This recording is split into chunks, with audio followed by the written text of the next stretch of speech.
there are no lessons. I'm trying to show you there's no such thing as the lesson or a lesson.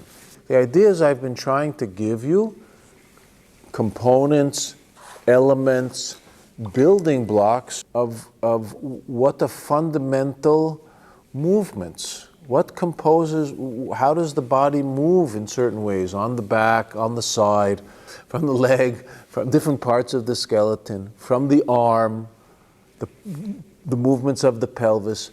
It has nothing to do with a method. These are movements we do. If you're going to bend your leg,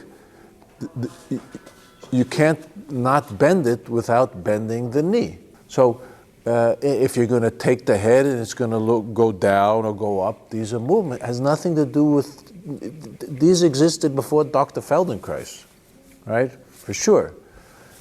All that, from my perspective, he did was he took this way of using the body and the movements of the body and taking certain principles and ideas, neurophysiological, skeletal, muscular, developmental, cybernetic, all different types of ways of doing it, and looked at how exercise, therapeutics, yoga, whatever it was done, what was missing in the understanding, and how to take movements in certain ways to put them together to create different kinds of change in the body. For what? Well, for whatever you apply it for. And what I noticed in my long career teaching his work inside the institutions of the Feldenkrais method,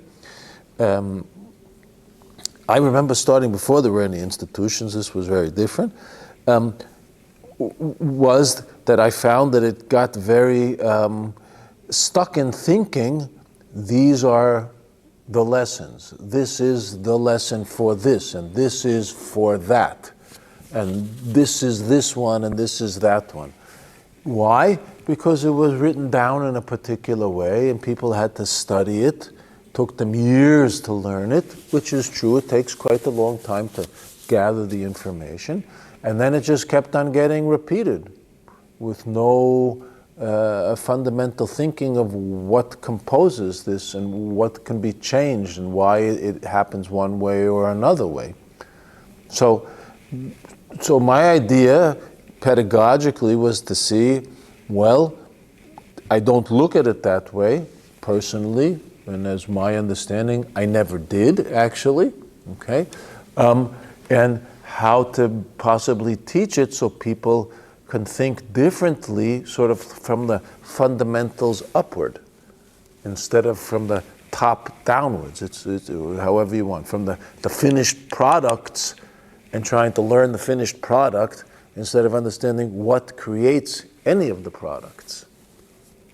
So I'm attentive, of course, in teaching here and how I'm presenting it, so that people think, he was going to do that. Oh, no, he didn't do that. He did something very, very different, which for me was always part of Dr. Feldenkrais's idea, was how to find something new, how to see where the box you're thinking of and how malleable is it to do something else, right?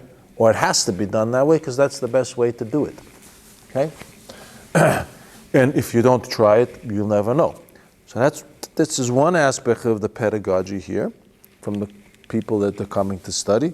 The second is for people that never studied or do, is how do you try to start to think of what creates components, elements that can create a sequence that produce certain kinds of changes, okay? Relating to the biomechanics of the body, the positions of the body, the things you observe in other people in movement.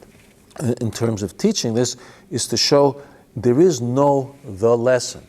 You can make a lesson, but you can also change a lesson, okay? Because a lesson should come to teach something, enlighten something, people learn something new, right? That's why you think, why is it a lesson and not an exercise? It's something related to education.